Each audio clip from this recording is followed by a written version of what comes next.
दोस्तों नमस्कार। स्वागत है आप सभी का आप ही के अपने इस मंच पर जिसका नाम है मयूर जानी ऑफिशियल। जैसे कि आप देख रहे हैं कि हमारे बाजू की विंडो में हमारे सबके वरिष्ठ और आदरणीय और देश के वरिष्ठ पत्रकार आनंदवर्धन सिंह साहब बैठे हैं। परिचय की जरूरत है नहीं, वो परिचय के मोहताज है नहीं, तो ज्यादा मैं समय उसमें बर्बाद न करते हुए सीधा मुद्दे पे आता हूँ। आपका बहुत बहुत स्वागत है सर। आप हमारे मंच पे आए और हमारे दर्शकों से आप अपनी बात रखने वाले हैं। Thank you very much for that. आपका बहुत बहुत स्वागत है। अब सर आज हम जो आपसे समझना चाहते हैं हमारे दर्शकों के लिए ये है, मैं ये समझना चाहता हूँ सर कि इस वक्त जब हम बात कर रहे हैं और क्योंकि 9 तारीख है तो 9 तारीख को ये चुनाव भी आज जो है उपराष्ट्रपति पद का होने वाला है। मैं सर आपसे ये समझना चाहता हूँ कि देश इस वक्त सोशियो पॉलिटिकली कौन से मोड़ पे खड़ा है, ये आप जरा बताएं सर। हम किस तरह से अब आज की स्थिति में सोशियो पॉलिटिकली है अभी, जबकि पूरा तरल बड़ा प्रवाही बड़ा लिक्विड फ्लूइड सा सिचुएशन हमको दिख रहा है सर। कैसे देखते हैं आप आज की तारीख में देश के हालात को? जी।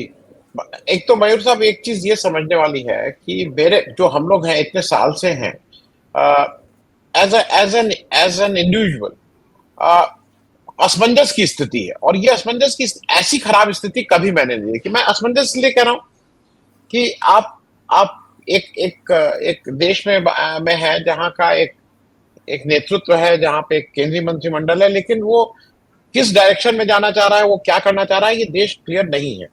मैं कंपैरिजन किसी से इसलिए नहीं कर रहा हूं, मैं एक छोटी सी बात से ही बात शुरू कर रहा हूं। इस देश के उपराष्ट्रपति धनखड़ साहब इस्तीफा देते हैं और उनका इस्तीफा सबको पता है कि 2 घंटे या 4 घंटे के अंदर उनसे इस्तीफा मांगा जाता है।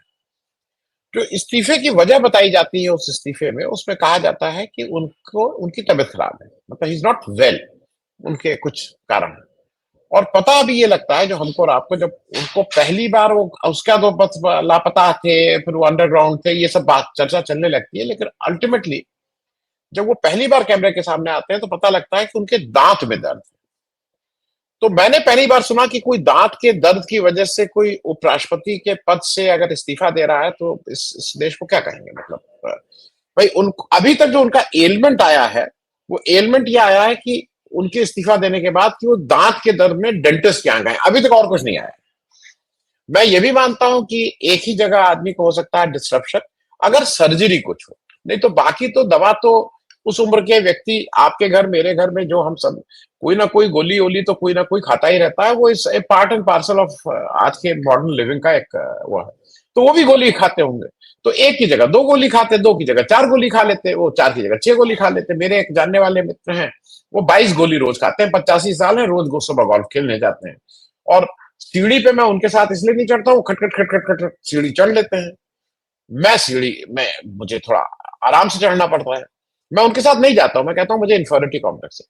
हैविंग सेड दैट, अब दूसरी बात पे आ जाइए।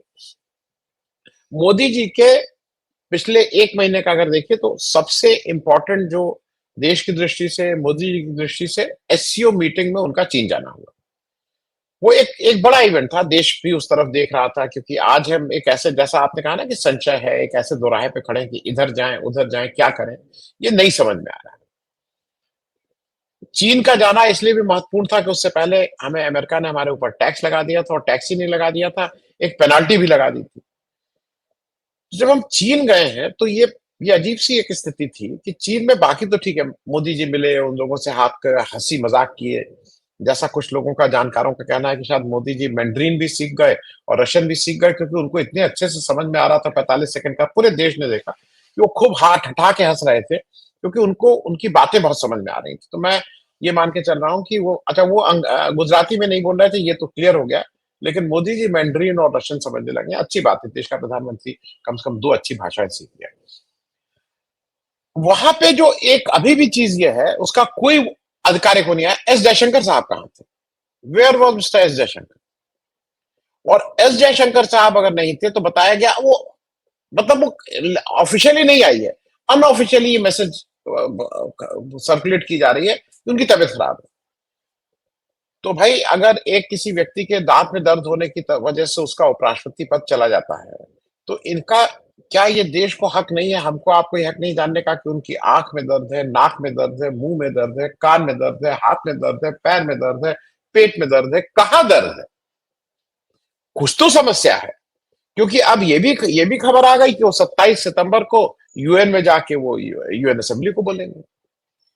तो तो उनको क्या समस्या है? क्योंकि अगर मोदी जी उनको ले नहीं गए तो इसका मतलब कोई और समस्या है। और आप देश के साथ इस तरह का व्यवहार नहीं कर सकते हैं। वो देश के कोई उस पूरे कैबिनेट के कोई चाय पिलाने वाले नहीं है कि नहीं, चाय पिलाने वाला तो इंपॉर्टेंट आदमी हो जाता है, चाय छोड़ दीजिए, पानी पिलाने वाले नहीं है जो जो पानी पिलाने आते हैं। वो इस देश के विदेश नीति को ड्राइव करने वाला मंत्री है। वेयर इज ही?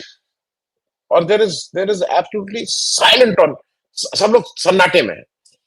तो एक तो ये बात। दूसरी बात मुझे ये लग रहा है कि अब ये कहना मोदी जी बार बार ये जब एक एक एक वो आक्रामक रुख रखते हैं, जब वो पार्लियामेंट में होते हैं, जब इलेक्शन कैंपेन में होते हैं कि भाई ईंट का जवाब पत्थर से दिया जाएगा। जब और मैं इसमें कोई बुराई नहीं, ठीक है, आपको आपको ट्रम्प की इन बातों का जवाब नहीं देना है, लेकिन एक जगह अफसोस है मुझे, लुटनिक उनका जब उनका एक मंत्री मतलब सेक्रेटरी ऑफ उनके यहाँ सेक्रेटरी जो मंत्री पद के लोग होते हैं, वो जब ये खुलेआम कह रहा है कि भारत को 2 महीने बाद आके माफी मांगनी पड़ेगी, उसको अपनी गलती का एहसास होगा। क्यों भारत माफी मांगेगा? तुम हो कौन? Who are you? भारत को माफी मांगने की कोई जरूरत नहीं है। क्योंकि मैं इस बात को कह रहा हूं, और इसको भी अगर आप रिफ्यूट नहीं करने की स्थिति में है, मैं ये मानता हूं कि ठीक है, मोदी जी को नहीं करना चाहिए था, हम और आप भी हैं, एक एक कुछ इश्यूज पे हम और आप बहुत स्ट्रांग हो जाते हैं। लेकिन अगर कुछ ऐसे इश्यूज हैं जहां पे आपको लगता है कि नहीं नहीं इससे आना है, तो आप अपने किसी सहयोगी से कहते हैं, आप किसी और मंत्री से कह देते, वो इसका ठीक से जवाब देता। क्योंकि लुटनिक ने वहां कहा था, आप यहां से जवाब दिलवा देते, आप यहां से जवाब दिलवा देते, आप वो जवाब नहीं दिलवा रहे हैं। तो आप ऐसी, और ये जब आप ये जवाब नहीं दिलवा रहे हैं तो बहुत सी चीजें अब उभर के आ रही हैं। आज पेपर में बड़ी खबर है कि अब देखिए ऐसा है ना कि अमेरिका, ये सब अंग्रेजी भाषा का एक अच्छी चीज ये होती है कि वहां हर चीज के अच्छे नाम है। दलालों को वहां कहा जाता है, जो दलाल होते हैं लॉबिस्ट, और वो टाई सूट लगा के आपको उनके साथ फोटो खिंचवाने में कोई हर्ज नहीं है। यहां पे क्या है कि यहां पे फोटो खिंचवाने में हर्ज है। तो अब आया है कि एक दो फर्म है, मैं तुरंत नाम भूल रहा, दो फर्म है। एक फर्म पहली वो जनवरी से चल रही है, भारत ने किया, जिनका केवल काम लॉबी करना है, उसको करीब साल का शायद 10-12 करोड़ रुपए सालाना दिया जा रहा है। और एक दूसरी फर्म है जिसको अभी 10-20-25 दिन पहले जिसको अपॉइंट किया गया है, उसको साल का शायद 7-8 करोड़ रुपया दिया जा रहा है। ये बात मैं इसलिए कह रहा हूं मयूर जी, दिस पीपल मस्ट अंडरस्टैंड कि हम कहां पे खड़े हैं। अमेरिका हमें हमसे ये कैसे कहेगा कि आप इसके, और ये अजीब विचित्र स्थिति है मयूर जी, मैं इसको कह के इसको यहीं पे समाप्त करूंगा। अमेरिका कह रहा है कि आप वहां गए कैसे, आपने ये कहा कैसे, आप ऐसे, हु इज अमेरिका, हम जाए ना जाए।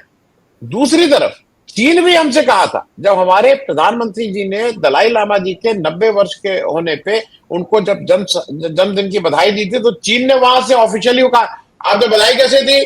मतलब अब मयूर जी से मैं पूछ के बताऊंगा कि Mayur ji, madam madam, sir sir, can I go, madam madam, can I go, ये क्या है भाई, ये क्या तुमने भारत का तमाशा बना रखा है। और इसके लिए मुझे इसमें कहीं कोई दो राय नहीं है।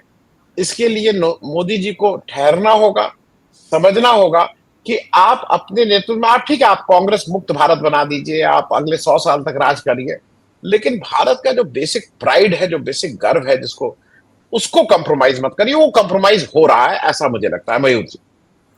नहीं, बिल्कुल बिल्कुल, आप वो और चीज वो हम सब लोग महसूस भी कर रहे हैं सर। क्योंकि मैं इनकी राजनीति देखता हूँ इतने लंबे अरसे से, मैं तो यहाँ से देखता आ रहा हूँ। मुझे पता है कि तिल का पहाड़ बनाना इनके लिए बाएं हाथ का खेल है।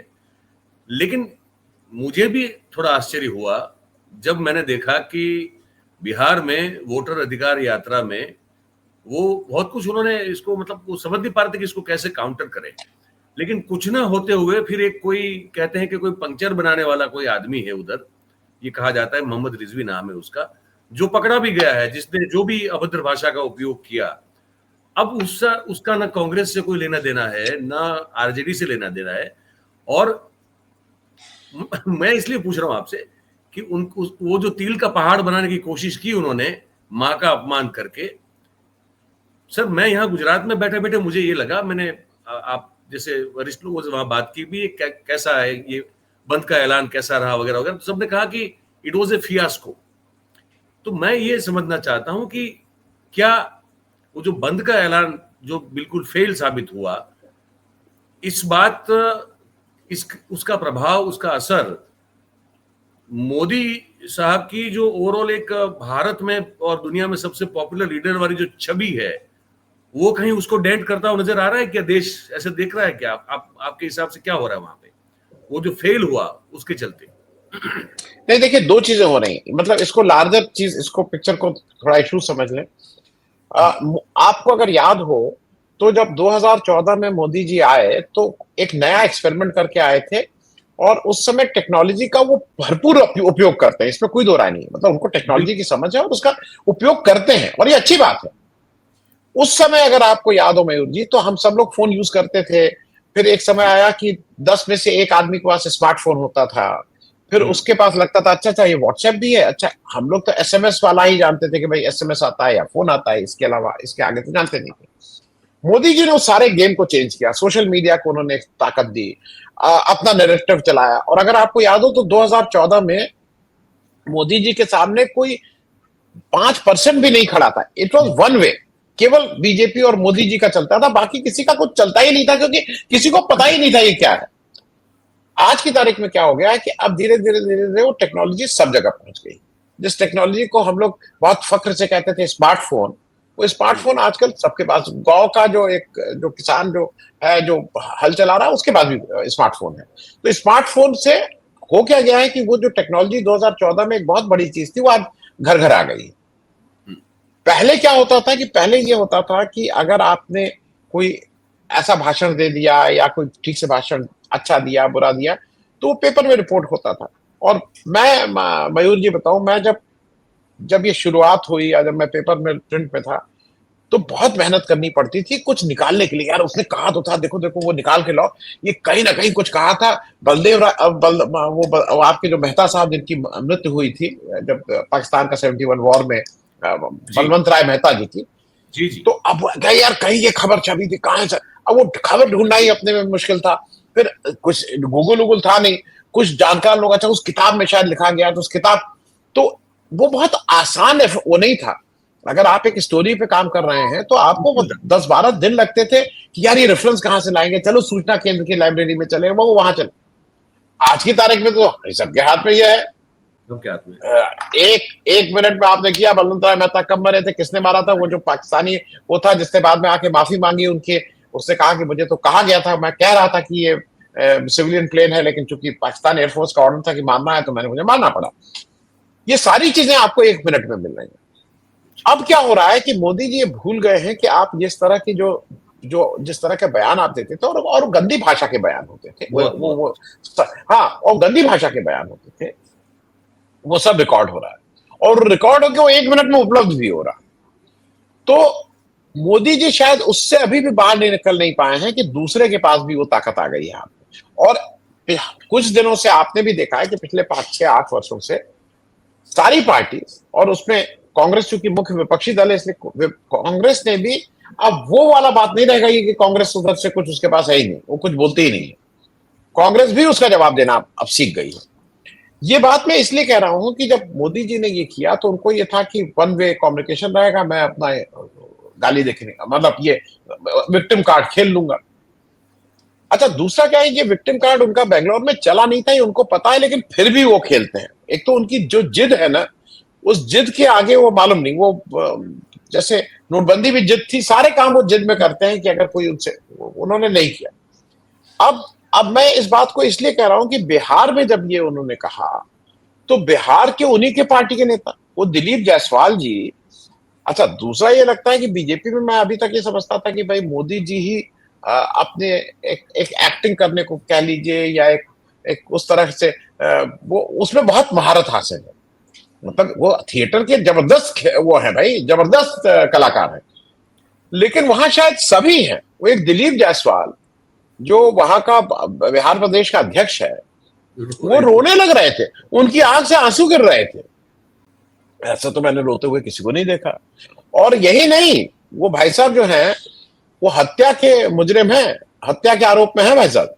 तो जब मुझे तो लगता है, जब सो कॉल्ड जैसा उनके ऊपर आरोप है, अगर वो आरोप सही है, तो उन्होंने जब हत्या की होगी तब तो मालूम नहीं दहाड़ मार मार के रोए होंगे। क्योंकि अगर किसी की गाली गलौज में है तो फिर इतना चीखे रोए होंगे, उनको 2-4 दिन लगा होगा ठीक लोगों को समझाने में, भाई हत्या हो गई, ठीक है तो हत्या कर दी, लेकिन रोने की जरूरत नहीं। वो इतने भावुक आदमी थे, देख के अच्छा लगा। तो ये जो झूठ वाला था, ये मोदी जी नहीं समझते हैं कि it comes back to you. मत बोलिए ये सब, क्योंकि इसमें क्या हुआ है, इसमें नुकसान मेरे हिसाब से मोदी जी का हो गया, क्योंकि मोदी जी की गाली, और सिर्फ वही का नहीं हुआ है। एक नाम ऐसा ले लूं, जो नाम हमको और आपको, अगर आज आप नॉन पॉलिटिकल, आप घूमते होंगे, घर के दोस्त मित्र हैं, अपने रिश्तेदार नातेदार हैं, इनके पास अगर जाइए और इनसे सिर्फ एक चीज ये पूछिए कि दिल्ली की चीफ मिनिस्टर का नाम क्या है, लोगों को नहीं पता है। लेकिन जब से ये हुआ तब से बताया, रेखा गुप्ता ने कितनी गाली दी थी केजरीवाल को, और एक महिला ने इतनी गंदी गंदी मां की गाली दी थी, इतनी गंदी गंदी गाली दी थी जो रिकॉर्डेड है। तो अब वो रेखा गुप्ता भी सबको पता है कि हाँ, वो गाली देने वाली एक महिला है जो गंदी गंदी केजरीवाल को मां की गाली दी थी। मेरा सिर्फ कहना यह है कि आपकी जो गाली गलौज वाला मामला है, वो राजा सिंह वहां का था, इतने ज्यादा गाली के वो आ गए हैं कि जिसका कोई मुकाबला ही नहीं है। उसके सामने आपके पास एक भी गाली का वीडियो, राहुल गांधी, सोनिया गांधी, प्रियंका गांधी, जो सोनिया गांधी के अगेंस्ट अभी भी कहा जाता है, तो ये कहा जाता है मौत के सौदागर बोला था। अब मौत के सौदागर उन्होंने बोला तो उनको नहीं बोलना चाहिए था, लेकिन 2002 के उस कांड के बाद जो हुआ था, उसमें मतलब कोई ऐसा भी नहीं था। खैर, तो मेरा सिर्फ कहना यह है कि जो बिहार में ये कर रहे हैं, ये एसआईआर को दबाने के लिए कर रहे हैं। एसआईआर आज भी प्रमुख मुद्दा है। और मैं एक चीज जोड़ इसलिए दूं कि इससे रिलेटेड है, मोदी जी को लग रहा है कि वो विक्टिम कार्ड, मां की वो ऑपरेशन सिंदूर करके चीजें दब जाएंगी। एसआईआर जो है, मेरे हिसाब से वो जो भी कर ले, अगर एसआईआर को वो पूरी तरह से खारिज नहीं करते हैं, या तो वो अब करवाएंगे, उनको अपना फेस सेविंग के लिए हो सकता है सुप्रीम कोर्ट के माध्यम से ये ऑर्डर आ जाए कि ये खारिज किया जाता है, पुराने वाले ही उससे चलेगा। अगर नहीं कराते हैं मयूर जी, तो दो चीजें जान ली। पहली चीज यह है कि इसमें बहुत से लोगों का नाम कटेगा, उसको आप रोक नहीं सकते, वो नाम कटना ही कटना है। दूसरा ये जान लीजिए कि बिहार में सबसे बड़ा पर्व छठ होता है। दिवाली 21 अक्टूबर की है, छठ 27 अक्टूबर का है। वोट उसके बाद पड़ने हैं। और छठ में आप भी देखते होंगे, आपके अगल बगल जो दोस्त मित्र हैं, छठ एक ऐसा पर्व है जिसमें एवरेज बिहार का रहने वाला अपने घर जाता है। एवरेज जो जाएगा वो ट्रेन में चढ़ के, पैदल चल के, आगो करके, रिजर्वेशन, बिना रिजर्वेशन, वो घूम घाम करके अपने घर पहुंचेगा। इस बार क्या होने जा रहा है कि अभी तो जो हो रहा है, जिनके नाम कटेंगे वो जब अपने घर पहुंचेंगे, और वो घर में जब पता ये रहेगा कि अब नाम कट चुके हैं, कर चुका है, मुझे ऐसा लगता है कि उसका स्पाइरल इफेक्ट होगा 27 अक्टूबर के बाद। क्योंकि जब वो वापस तो आ जाएगा, उसका तो नाम कटा हुआ है, उसमें तो उसका कहीं ना कहीं इफेक्ट होगा। आप ही के घर पे आपके पिताजी मान लीजिए परदेश में काम कर रहे हो, और वो आए और वो कहेंगे अरे ये तो मेरा नाम ही कट गया, तो वो गुस्सा आपको भी आएगा कि भाई आप जितने को कि ये क्या है भाई, मतलब उनका। तो वो मुझे लगता है कि ये अगर सिरे से इसको खारिज नहीं करेंगे, तो ये इनके अगेंस्ट काम करेगा, ऐसा मुझे लगता है मयूर भाई।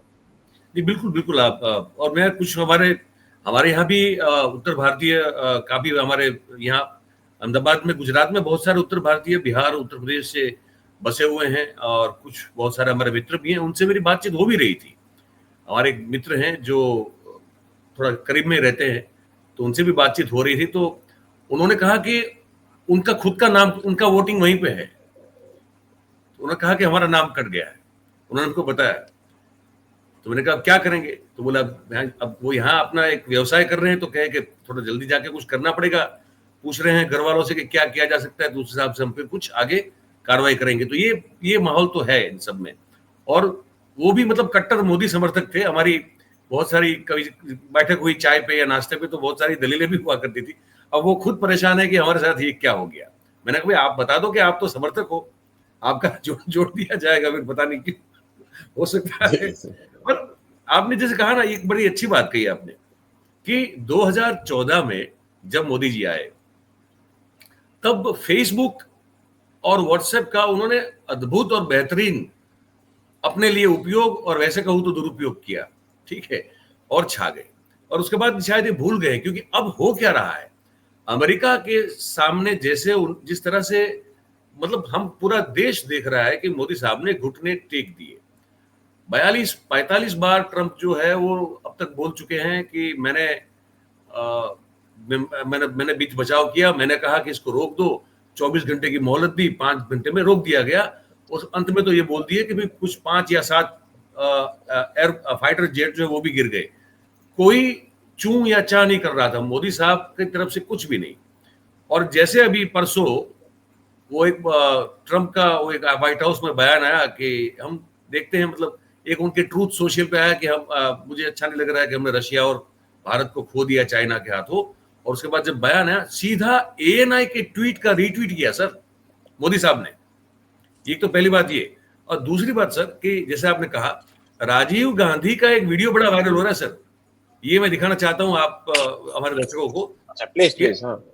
वो उन्होंने अपने समय में अमेरिका से कैसे डील किया था, ये मोदी साहब की जिस तरह से घुटने टेक के वो जो बैठ चुके हैं उसके काउंटर में ये वीडियो है राजीव गांधी साहब का उस जमाने का, ये दिखाता हूं मैं, ये हमारे दर्शक देखें इसको, ये भी viral with the United States. Yes, we've had a very sort of love-hate relationship, but our relationship really depends very much with what they're doing with Pakistan. Yes. And well, we're not very happy about certain things that they're doing. They're giving them a lot of arms. They're looking the other way as Pakistan develops a nuclear device. You know, these things worry us. But you sound as though you're still apprehensive about Pakistan's intentions and that they have to do a lot to reassure you. Every indication that we get is that they are going ahead with developing a nuclear bomb. And we think it'll upset things on the subcontinent certainly and in this part of the world. मतलब कि ये कहा जा रहा है कि राजीव गांधी ने, जो कि बड़े मृदुभाषी और बड़े सरल और सौम्य स्वभाव के माने जाते थे, उस समय भी ये कह दिया था कि हमारा और अमेरिका का रिश्ता जो है वो लव एंड हेट रिलेशनशिप वाला है, क्योंकि पाकिस्तान के प्रति जो अमेरिका का नजरिया है वो हमें पसंद नहीं है, और हमारे महाराज कुछ बोल नहीं पा रहे। ये भी चल रहा है अभी लगातार जी। नहीं मयूर साहब, मैं इसमें ऐड ये कर दूं, देखिए वो जो जब ट्रंप ये कह रहे हैं कि देखिए हमने रशिया और चीन और इंडिया को चीन के साथ और डार्कर एरा में और ये सब आपकी वो मुबारक हो, लेकिन एक ध्यान रखिएगा, देखिए ये सब लोग बहुत चालू चीज ये है कि ट्रंप को जब अपनी स्वेरिंग इन करनी थी तो उसने विश्व के एक ही व्यक्ति को इनविटेशन दिया था कि मेरी स्वेरिंग इन में आइए, शी जिनपिंग को। उन्होंने उनके राष्ट्राध्यक्ष को कहा था कि आप आके हमारे शपथ ग्रहण समारोह में हो, ये दूसरा, और उसने मना किया। तो चीन के साथ वो आज तक उसने बेअदबी नहीं की है, चीन को उस तरह के सैंक्शंस नहीं लगाए जैसे हमारे यहां लगाए हैं। एक ये याद रखना होगा। दूसरा याद करिए, जो पुतिन है, जो लगातार एक तरह से इस समय वॉर में है, वो यूक्रेन को, अभी पुतिन ने जाके फिर कहा है कि नहीं यूक्रेन अगर नहीं माना तो युद्ध के से ही उसको समाप्त किया जाएगा, और युद्ध के द्वारा ही उसको उस पुतिन को हमारे ट्रंप जी अलास्का जाते हैं, उनके हवाई जहाज तक जाते हैं, उनको हाथों हाथ लेके अमेरिका की धरती पे लाते हैं।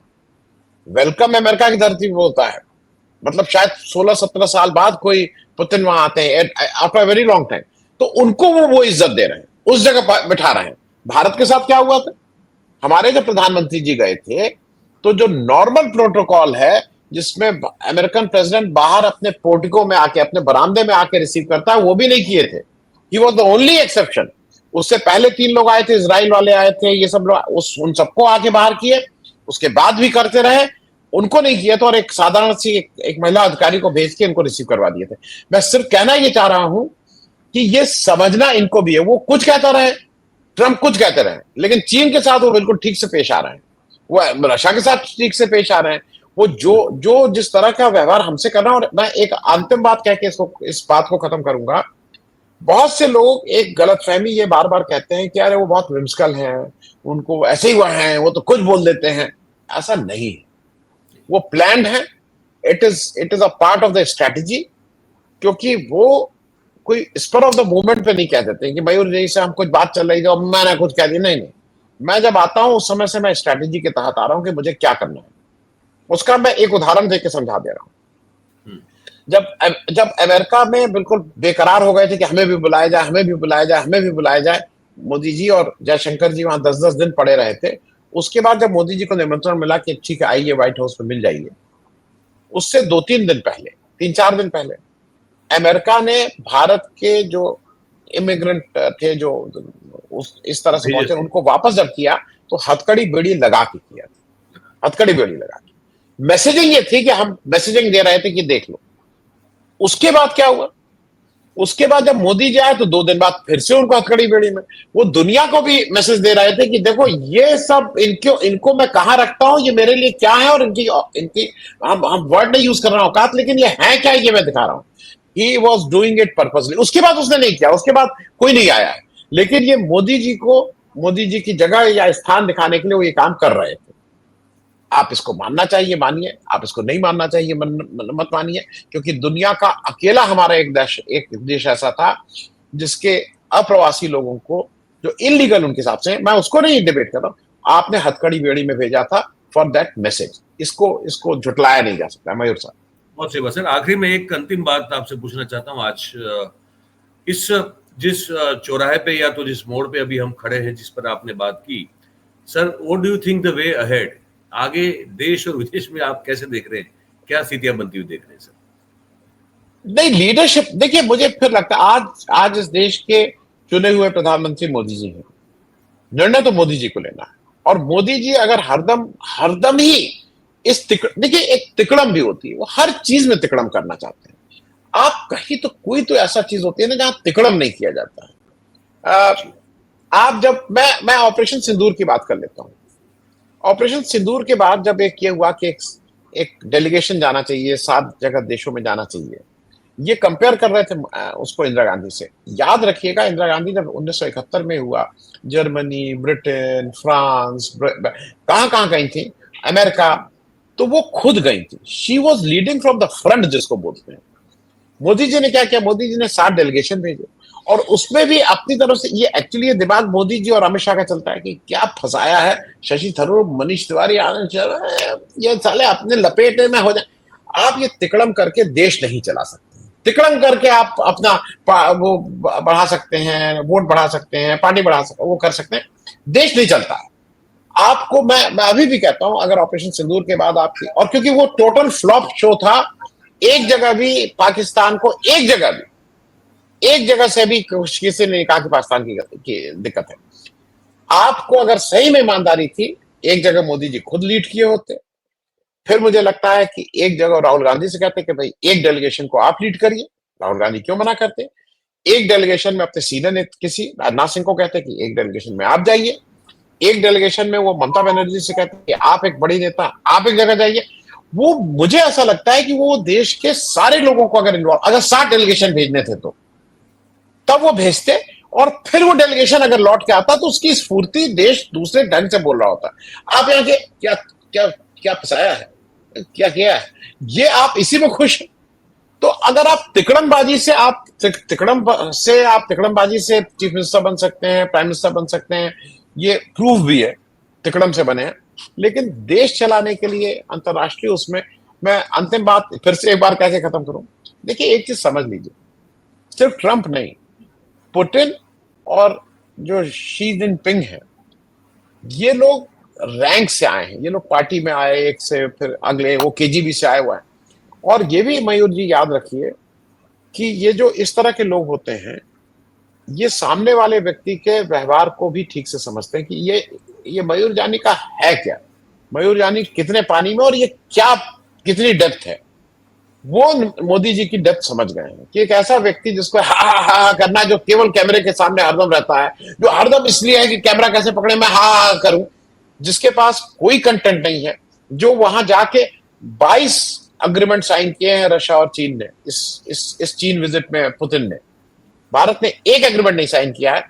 क्या कहीं भारत में साइड उसमें भी बोला कि भाई हमने अकेले की बातचीत में उनसे कहा कि बॉर्डर की भी बात होनी चाहिए? ये भी नहीं बोले मोदी जी। तो वो भी समझ गए हैं कि केवल फोटो खिंचवाने आता है, इसके साथ फोटो खिंचवा दो, इसी में खुश रहता है। तो ही मेक्स हिमसेल्फ, मतलब इसको किसी देश से मतलब नहीं, इस तरह की चीजें पूरी दुनिया में पता लग गई। और ये मेरे ख्याल में भारत देश के लिए ये मुश्किल समय है मयूर जी। बिल्कुल सही बात है सर, बहुत बहुत धन्यवाद करूंगा मैं आपका। आपने मेरे ख्याल से जिस मोड़ पे हम खड़े हैं उस पर देश और विदेश को लेकर एक बहुत ही सही चित्र जो है आपने पेश कर दिया हमारे दर्शकों के लिए। आपने वक्त निकाला सर, बहुत बहुत धन्यवाद करूंगा आपका। Thank you very much. Thank you Mayur ji, it was always a pleasure coming on your channel. Thank you. तो दोस्तों, ये आनंद जी थे, आपने सुना हमारी उनकी बातचीत। उम्मीद करते हैं कि आपको जो जानकारी हमने आप तक पहुंचाने की कोशिश की है वो बिल्कुल आप तक पहुंची होगी। अब आपकी बारी है, आप इस वीडियो को लाइक करें, इसे आपसे गुजारिश है, इसकी लिंक को शेयर करें हो सके उतना। और अगर इस चैनल को अब तक सब्सक्राइब नहीं किया है तो भाई कर ले, है ना, और अपने आसपास के लोगों से करवा लें। कमेंट जरूर करें वो कमेंट बॉक्स में कि आपको ये बातचीत कैसी लगी। आप सबका बहुत बहुत धन्यवाद करेंगे हमारे साथ इस कार्यक्रम में जुड़ने के लिए। Thank you very much. नमस्कार।